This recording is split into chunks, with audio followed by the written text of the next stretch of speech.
in a good year, I would walk into this crop and it would be like thigh high. You know, you'd be walking and heads would be falling off and your boots would be filling up with grain. Cattle farmers are scrambling to feed their herds as many Alberta farmers are dealing with drought for the third year in a row, leaving their crops stunted. I've seen some fields where, you know, the crop is basically about that tall and all you see is leaves coming out of the ground. To make matters worse, it was a late planting season thanks to a high snowpack. At least 3 weeks, 2 guys and 5 pumps just running around pumping water off of fields.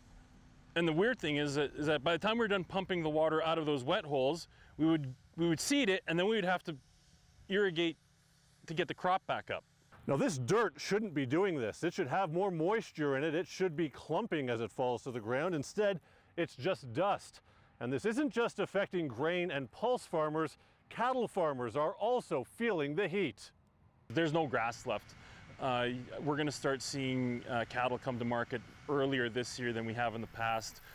There's just no feed. An opportunity, but one that comes at the expense of others. I mean, I've got just a small little 80 acres of hay that we generally just go and cut it for silage. This year, we ended up baling it because it was worth so much money. Guys are like banging your doors down for this feed. All farmers work closely with banks and insurance companies, and they're able to weather the storm for a bit.